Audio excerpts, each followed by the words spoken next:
네, 할렐루야 샬롬 인사하십니다. 할렐루야 샬롬 샬롬 샬롬 샬롬 샬롬.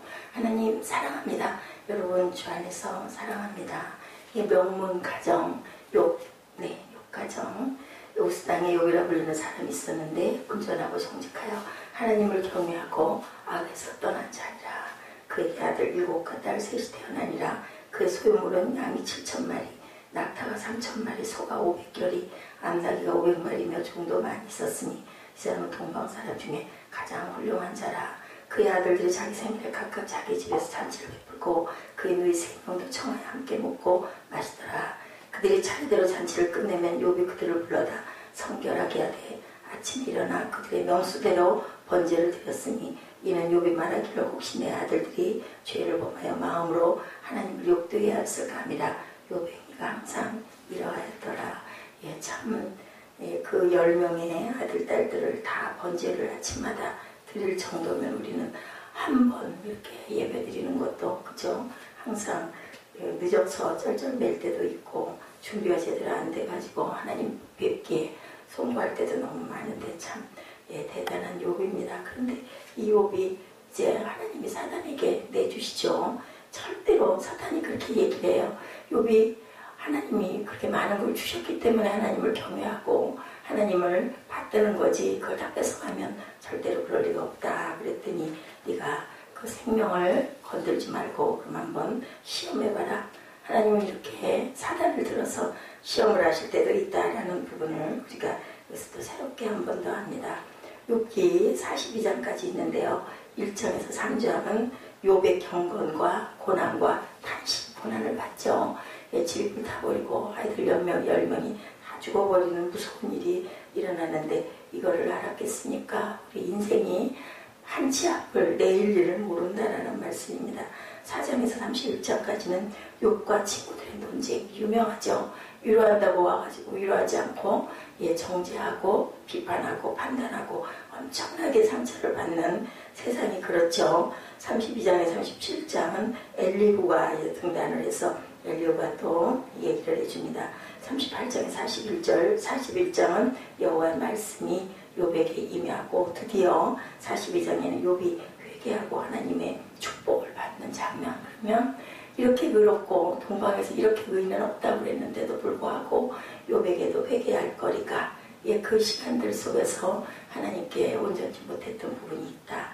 우리 인생은 누구도 하나님 앞에 의롭다 할 자가 없다라는 그런 내용을 담고 있는 우리 인생의 이야기입니다.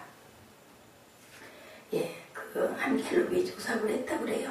당신이 평소에 늘 생각하고 있는 주요 관심사가 있다면 무엇인가? 독자들을 대상으로 이렇게 질문을 했더니 뭐였을까요? 건강과 가정이다 라고 이렇게 얘기를 했다고 합니다. 그런데 이 가정이 어제도 제가 잠깐 이 욥기 본 부분을 가지고 여러분들과 함께 말씀을 조금 나눴지만 엄청나게 혼돈의 시대가 오고 있고 가장 기본 질서인 가정이 자꾸 파괴가 되어가는 이런 일들이 너무너무 많은 곳에서 일어나고 있다. 그리고 또한 미래학자가 알빈 토폴러라는 미래학자가 미래의 충격이라는 책을 썼는데요. 이 책에는 현대인은 다음 것들 때문에 충격을 받게 될 것이다. 가정과 건강이 가장 중요하다라고 얘기를 하는 반면에 또 이러한 부분에 조사를 했다고 합니다. 미래학자는 미래학자였기 때문에 그랬나요? 21세기에는 새기술의 발달로 충격을 받게 될 것이다. 그렇죠. 휴대폰 요즘에 얼마나 많이 자주 6개월에 한 번씩 바뀌죠. 그래서 AS 센터에 가면요.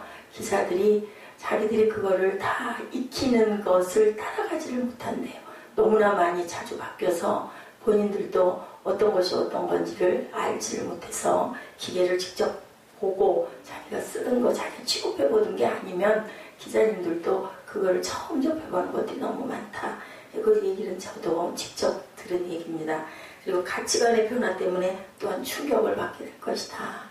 어느 날 갑자기 비싼 것이 싸지고 싼 것이 비싸게 취급을 받아서 어느 날 아침에 가격표를 한번 다 뒤바꿔버리는 사람들은 아주 비싼 것을 가장 헐값에 그리고 아주 싼 것을 가장 비싼 값에 사는 그런 충격도 받을 것이다. 이렇게 얘기를 하고 있다고 합니다.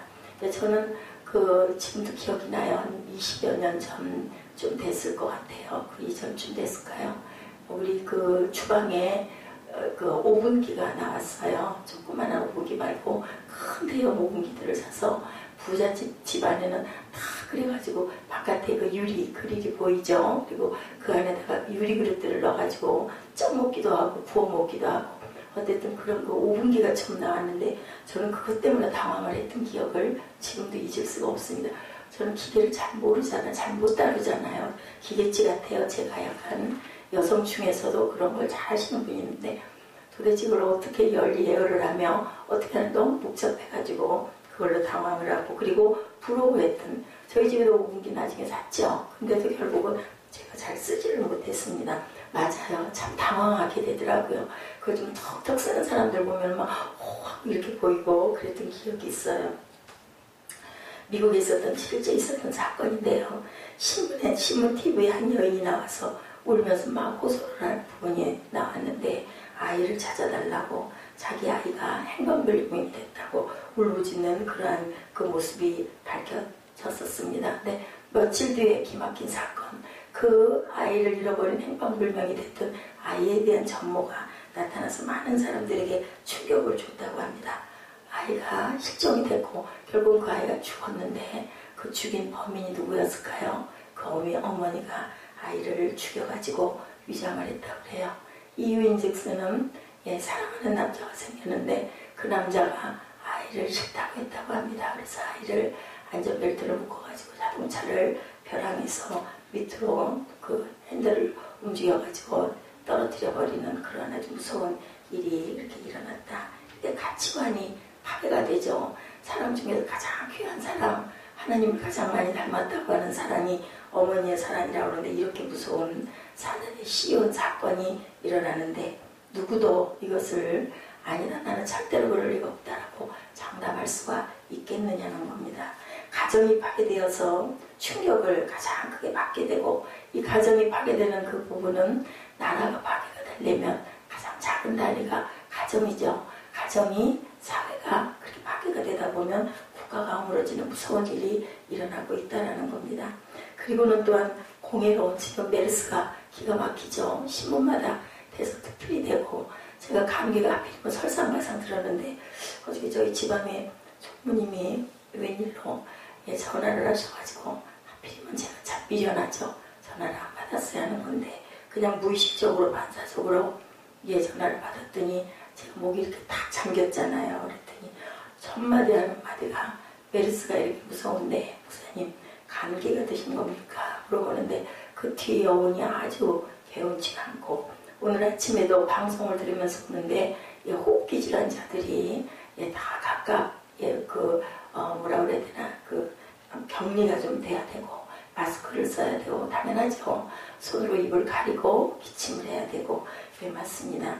이런 얘기들이 나오니 감기가 든 사람도 기침을 하면서도 이게 마음속으로 혹시 상대방이 나를 그렇게 보는 건 아닌가 이런 염려가 되고 마음이 움츠려드는 그러한 일들이 일어나는 정말 무서운 사건들이 일어나는 요즘 마지막 때에 우리가 하나님의 음성과 말씀을 더 깊이 들어야 되겠다.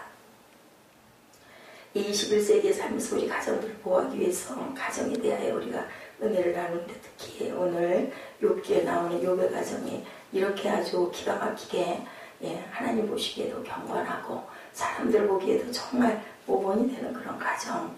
그러면 21세기로 접어들면서 가정 파괴가 이렇게 심각한데 사회학자들은 행복한 가정이 되기 위해서 가정에는 4가지가 기능이 확실하게 필요하다. 첫째는 경제적 기능. 가정의 경제가 참 중요해요. 그죠? 중요한 것처럼 그 문제를 가정의 의식주 문제를 해결해야 된다. 기본적으로 둘째는 교육이다. 자녀들을 잘 키우고 교육에 성공해야 된다. 꼭 공부를 꼭 잘해서 그런 것이 아니라 아이들을 온전하게 길러야 된다는 거죠. 셋째는 오락적인 기능이다. 가정 안에는 웃음과 즐거움이 분명히 있어야 복되다. 그렇겠죠. 네 번째로는 종교적인 기능이다. 가정의 행복을 위해서 반드시 종교적 기능이 필요하다. 우리 신앙인들은 얘기할 때 첫 번째가 종교가 돼야 할 거예요. 그리고 교육이 되어야 될 것이고 그러면서 경제적인 부분과 또 또한 오락이라기보다는 행복과 웃음과 즐거움은 우리가 하나님을 잘 믿었을 때 그 안에서 우리가 기쁨을 충만하게 누린다라는 그런 생각이 드는데, 이것은 어디까지나 사회학자들이 하는 얘기이기 때문에 어쨌든 이 순서에 가장 부합한 사람이 오늘의 욥이었다라고 얘기를 합니다. 얼마나 하나님께서 복을 주셨는지, 양이 7,000마리, 한 마리에 10만 원씩만 해도 7억 원이라고 그래요. 약대가 3,000마리면 100만 원씩만 쳐도 30억 원이고, 소가 1,000마리면 200만 원씩만 해도 20억이라고 합니다. 엄청나죠. 그리고 암나비도 500마리나 되니 100만 원씩이라고 친다면 5억이라고, 합해서 60억 원의 재산이 되면 일어나죠. 욥 엄청난 부자죠. 욥의 가정은 물질적으로는 당연히 안정이 된 가정일 겁니다. 탈무드에서 얘기합니다. 돈 많은 가정을 행복한 가정이라고 말할 수는 없지만 돈이 없는 가정을 행복한 가정이라고 말할 수는 없다. 돈으로 행복을 살 수는 없지만 돈은 행복을 가져오는데 역할을 한다. 그죠? 예, 역할을 합니다. 아주 재밌는 이야기는, 내 약혼자는 재산이 얼마나 있냐. 아버지가 남자친구를 사귀는 관연한 딸을 데리고 얘기를 하면서 우연히 재산 정도를 물어봤던가 봐요. 대개는 그렇게 물어보지 않고 직장이 온전하게 충실하게 잘 다니냐 할 텐데, 이 아버지는 이렇게 물어봤더니 딸이, 아빠, 남자들은 똑같은가 봐요. 내 남자친구도 내네 아빠 재산이 얼마나 돼? 하고 물어봤다는 아주 그러한 그 해프닝의 얘기가 있습니다. 또한 교육적으로 기능이 잘 되어 있는 가정. 예, 우리가 어떻게 미국의 유명한 무디 기념교회를 다니만 목사님이 이런 얘기를 했다고 그래요. 현대 가정은 정원보다 정글이 되어가고 있다.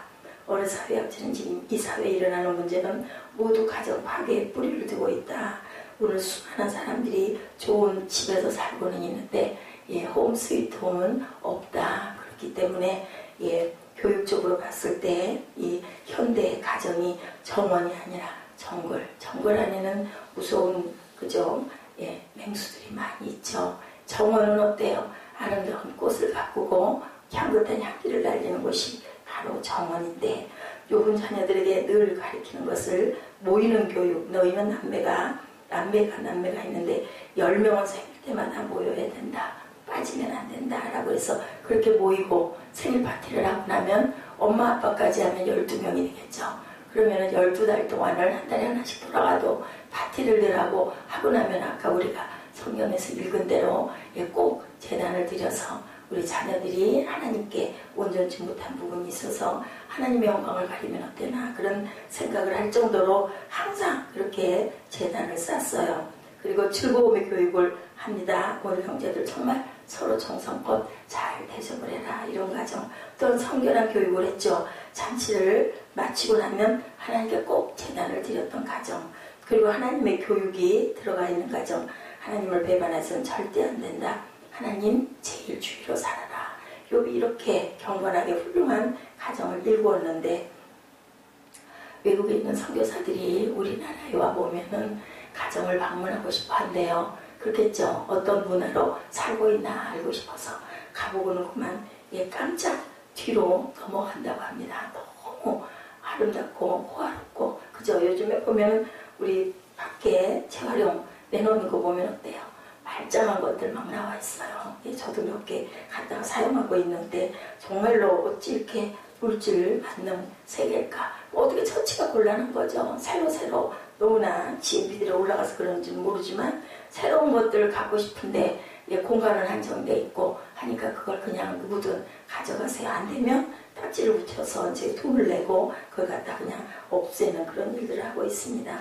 옛날에는 집이 좁아서 한밤에 여러 식구들이, 저도 그걸 경험을 한 세대인데 오글오글 모여서 자죠. 각방 하나씩 없죠. 그런데도 정말 잘들 살았어요. 이불 하나도 없고 다들 그냥 엉켜가지고. 그런데 지금은 조금만 옆에 누가 걸적거려도 그게 불편한 아주 예민한 시대에 살고 있습니다. 그러면서 어떻게 돼요? 전화도 옛날에는 몇 집거나 하나씩 동네 하나가 있거나 했는데 이제는 한 집에 하나가 아니라 각자에게 하나씩 있고, 주소도 우리는 분표를 붙여가지고 주소였는데 이제는 인터넷 각자의 주소를 갖고 있어서 누구에게 누가 편지를 했는지, 전화를 누가 누구에게 하고 있는지 정말 모르죠. 식사도 직장이 서로 다르고 하는 일이 다르다 보니까 밥도 특별한 명절 때가 아니면 같이 모이기가 힘든 이런 세상에 우리가 살고 있습니다.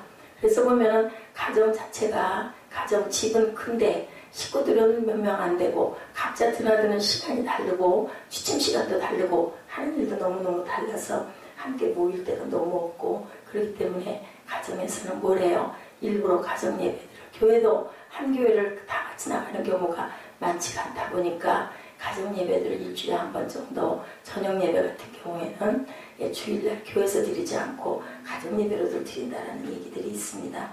한 지붕 밑에 같이 살고 있는 것 같아도 보면 모르고 살고 모르고 오늘 무슨 일을 하고 왔는지 무슨 사건이 일어났는지 아픔이 있는지 우리가 얘기를 하지 않으면 모르죠. 가족이 모여서 영화나 연극을 보든지 예배를 드리든지 식사를 한 끼를 같이 하든지 이렇게 교통이 잘 되어가야 가정이 훈훈하고 아름다운 얘기들이 일어나는데 그것이 참 너무 부재하다. 저도 그걸 많이 느낍니다.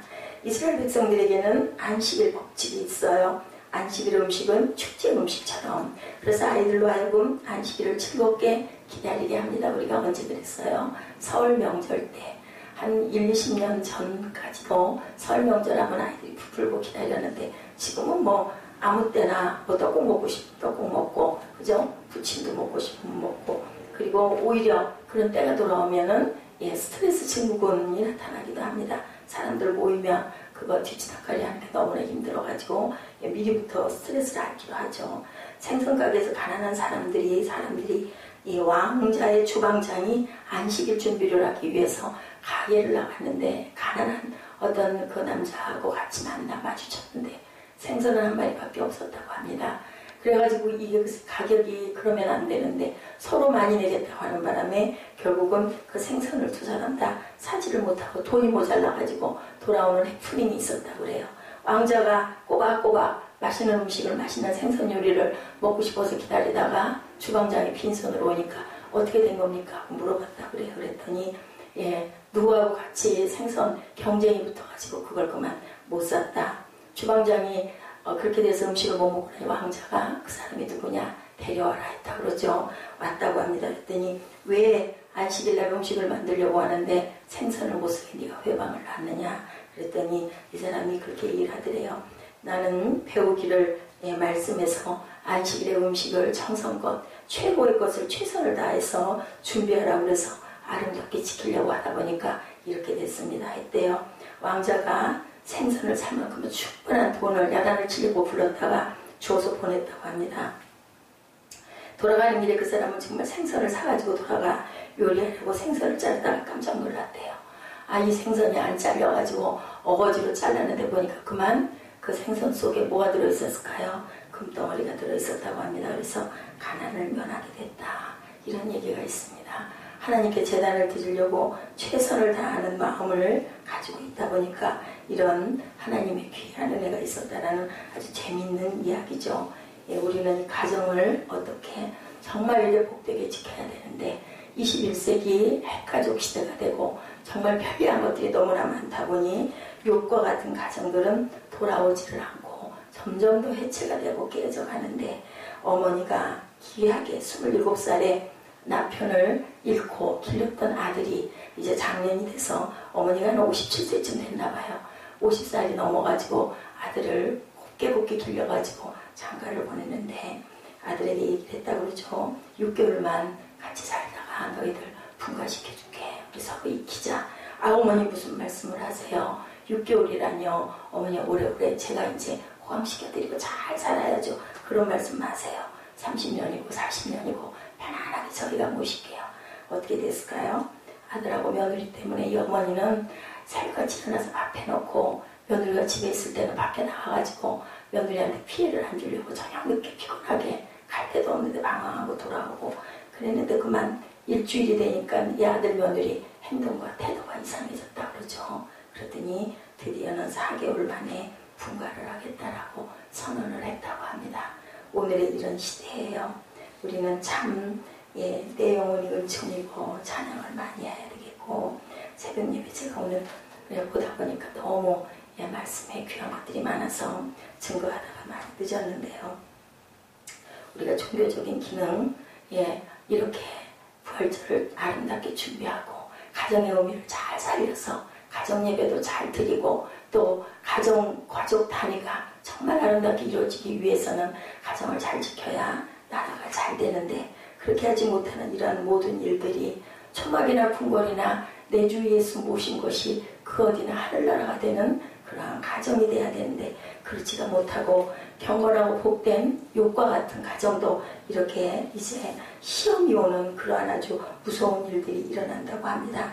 경제적인 기능과 교육적인 기능과 오락적인 기능과 그리고 종교적인 기능 그런 모든 것들이 잘 갖춰진 그러한 교육을 할 줄 아는 그러한 것이 우리 가정이 돼야 되고 우리 교회가 돼야 되고 우리 사회가 돼야 되고 욥과 같은 가정들이 이렇게 많아야 되는데 그래서 하나님이 그 욥을 너무너무 자랑을 하고 사단에게까지 내어줘서 욥이 고통을 많이 겪죠. 결국은 어떻게 해요? 갑절에 축복을 주시는 은혜. 우리는 세상에서 살아갈 때 욥과 같은 고난을 다 당하죠. 최소한. 그렇다 할지라도 욥처럼 끝까지 하나님을 우리가 경배하고 숭상했을 때 하나님께서는 내 훌륭한 내가 낳은 자녀다 라고 귀하게 여겨지는 그런 가정이 돼야 되는데 과연 그럴까? 어떤 할아버지 천재교육을 시킨 할아버지 이야기입니다. 손자가 학교에 다녀오기만 하면요 귀여운 내 손자 오늘 학교에서 무엇을 배우니?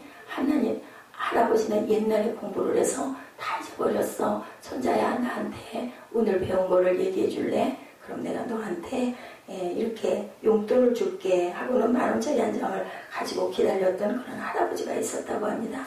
그러면은 아주 손자가 열심히 오늘 배운 수업에 대해서 공부를 가르쳐주면 할아버지는 그걸 열심히 배우고 10,000원씩을 그렇게 줬다고 그래야 아주 굉장한 그런 할아버지였던 거야. 근데 그 돈이 중요한 게 아니라 이 손자는 할아버지를 가르치려는 욕심에 매일매일 학교에 가가지고 열심히 공부를 해가지고 와서 할아버지를 가르쳐서 그 할아버지가 그 손자가 어떻게 됐을까요?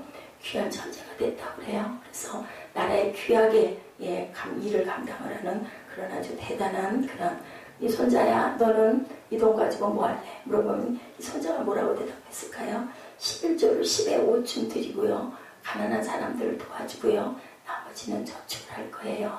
라고 이렇게 얘기를 하는 아주 착한 할아버지와 손자 이야기가 있습니다.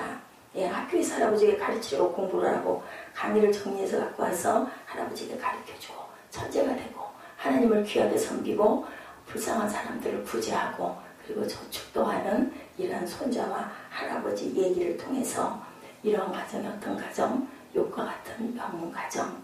오늘은 욥기 1장 1절부터 5절까지 욥이 얼마나 훌륭했고 이 사회가 우리가 살고 있는 21세기를 달려가는 이 사회가 얼마나 많은 위험을 안고 있어서 우리가 무엇을 가장 귀하게 여겨야 되나? 가장 귀한 가정은 하나님을 위로 숭배하고 그리고 가정의 모든 제도와 규칙이 잘 돼 있고 어른을 숭상하고 그리고 또 어른은 손자 손녀를 그렇게 귀하게 돌봐서 손자 손녀를 귀하게 교육할 줄 아는 그러한 가정 그리고 나만 잘 먹고 잘 살 게 아니라 주변에 나눠주고 구제할 줄 알고 그리고 저축도 하고 나라를 사랑할 줄 아는 그런 가정이 되어야 되겠는데 욥을 통해서 욥의 그 고난을 통해서 우리 내일부터 어떠한 어려움과 어떠한 환난에 욥은 하나님께 어떻게 기도하고 어떻게 인내하고 사탄은 또한 욥을 어떻게 괴롭혔는지를 우리가 들어가는 우리 초입 오늘 말씀을 1장 1절부터 5절까지 말씀을 묵상했습니다. 1절부터 5절까지 우리 한번 더 읽고 우리가 이 천재를 가르쳤던 할아버지와 같은 마음으로 우리 후대들에게 또한 우리 위에 부모님들에게 그렇게 잘 교통하고 예배하고 그리고 사랑하는 마음을 가져야겠다라는 다짐을 하는 그날이 아침 시간 되시기를 주님의 이름으로 축복합니다. 우리 1장 1절부터 5절까지 같이 합독하십니다. 우스 땅에 욥이라 불리는 사람이 있었는데 그 사람은 온전하고 정직하여 하나님을 경외하며 악에서 떠난 자더라. 그에게 아들 7과 딸 3이 태어나니라. 그의 소유물은 양이 7,000마리요 낙타가 3,000마리요 소가 500결이요 암나비가 500마리고 종도 많이 있었으니 이 사람은 동방 사람 중에 가장 훌륭한 자라. 그의 아들들이 자기 생일에 각각 자기의 집에서 잔치를 베풀고 그의 누이 3명도 청하여 함께 먹고 마시더라. 그들이 차례대로 잔치를 끝내면 욥이 그들을 불러다가 성결하게 하되 아침에 일어나 그들의 명수대로 번제를 드렸으니 이는 욥이 말하기를 혹시 내 아들들이 죄를 범하여 마음으로 하나님을 욕되게 하였을까 함이라. 욥의 미가 항상 이러하였더라. 아멘. 기도하십니다.